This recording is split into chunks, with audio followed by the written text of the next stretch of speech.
je vais vous donner un conseil un peu improbable en matière de ressources humaines. Je vais vous inciter à recruter des cafards. Recruter des cafards. Pourquoi parler de cafards?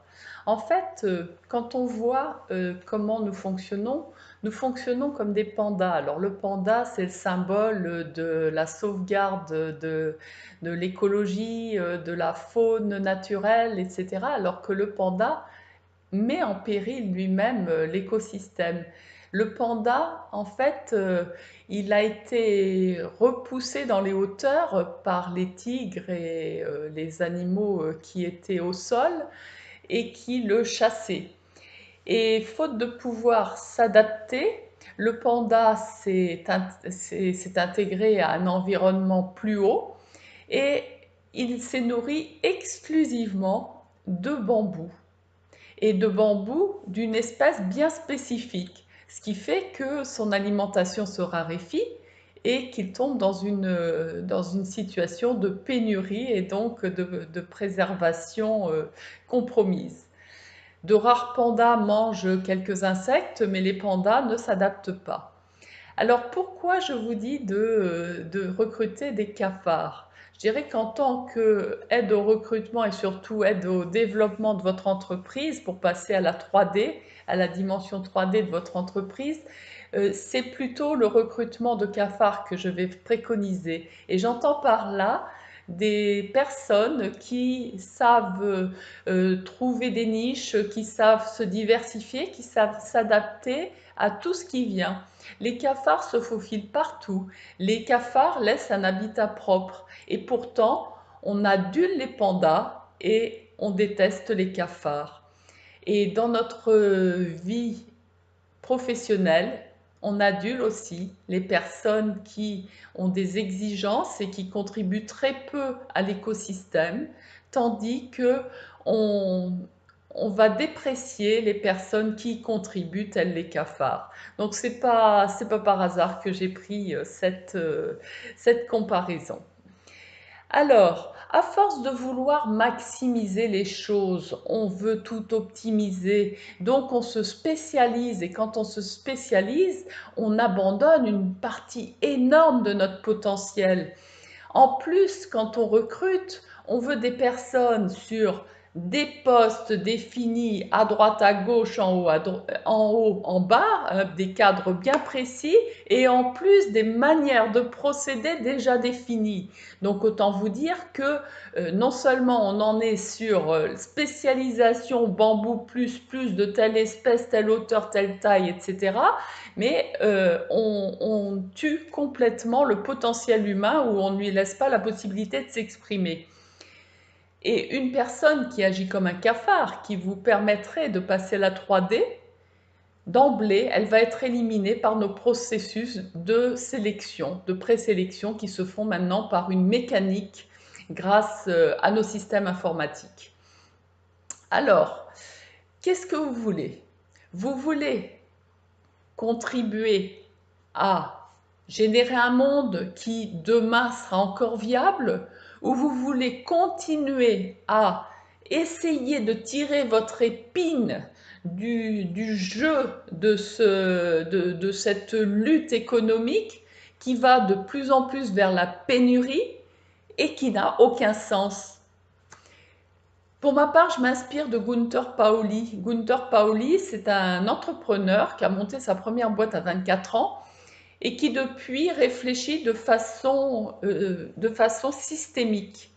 Il cite d'ailleurs le propriétaire, le PDG des plantations de thé en Inde, Monsieur Tata, qui a sa plantation qui est juxtaposée à une réserve naturelle où il y a des rhinocéros, des éléphants, des tigres, des animaux qui étaient en voie de disparition à un certain moment. Et puis, ce président d'entreprise, un jour, se rend compte que par les traitements qu'il afflige à sa plantation de thé, il entame la survie de ces espèces rares qui sont dans la réserve d'à côté. Alors, il se dit, il faut qu'on évolue. Et il a entamé une réflexion transversale. Déjà, pour les animaux, ce n'était pas viable. Donc pour notre écosystème qui fait partie aussi de notre survie, c'était pas viable. S'est rendu compte comme ça que c'était déjà pas bon pour lui, mais en plus, étant donné que le cycle de production du thé fait que sur certains mois, les salariés qu'il employait n'avaient pas de travail, et comme c'était des personnes qui intervenaient à la tâche, il y avait des mois où ils étaient sans travail. Bien que la loi l'interdise, ils braconnaient parce qu'il y a une loi qui est plus forte que toutes les lois papier, c'est la loi de la survie. Vous en êtes bien d'accord? Donc cette personne s'est dit, il faut aussi que mes salariés ou mes employés, puisque ce n'étaient pas des salariés à plein temps, que les personnes qui travaillent avec moi puissent nourrir leur famille et se nourrir convenablement, se soigner toute l'année. Alors il a eu l'idée de planter des poivriers sous la culture des théiers, puisque les théiers faisaient plusieurs mètres de haut et les poivriers sont beaucoup plus bas.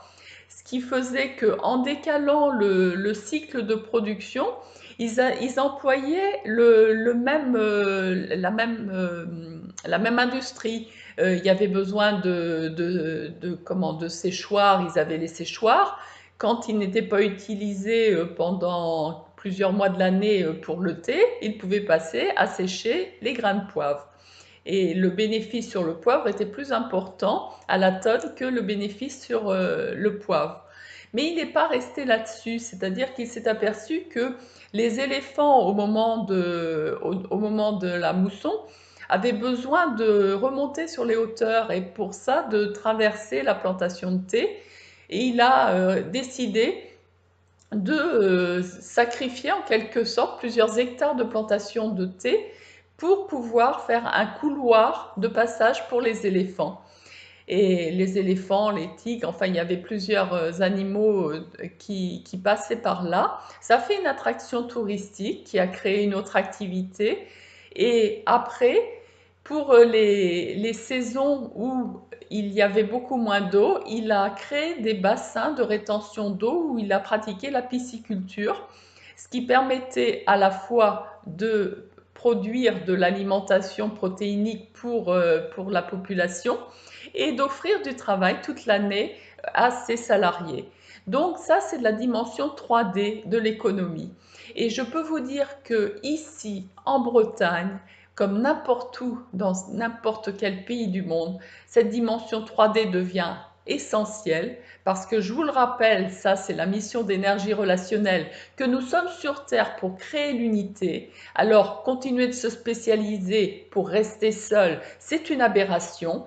Donc si vous voulez aller sur votre mission de vie à travers le métier que vous occupez, passez à la 3D et si vous avez besoin de conduire le projet, je suis là pour vous accompagner.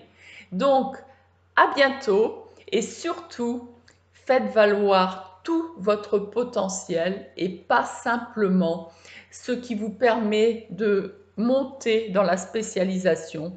Aujourd'hui, nous sommes à la verticalisation des capacités humaines et c'est comme ça qu'on va vers le bien-être au travail. C'est ainsi qu'on crée du lien et un engagement durable et qu'on a des collaborateurs fidèles qui nous accompagnent quels que soient les moments qu'on traverse. C'est pas en faisant valoir quelques avantages et quelques euros de plus au niveau de la rémunération qu'on fidélise les collaborateurs. On enclenche ainsi une chasse à qui va donner plus dans son secteur d'activité, alors que si au lieu de contribuer à spécialiser nos collaborateurs, nous en faisons des êtres polyvalents, nous leur permettons de devenir des créateurs de vie, des personnes qui vont vraiment contribuer à faire que la vie soit possible, que notre écosystème continue, qu'on lègue une planète en état à nos enfants et surtout que tout le monde ait du travail. Ça, c'est un bel enjeu aussi.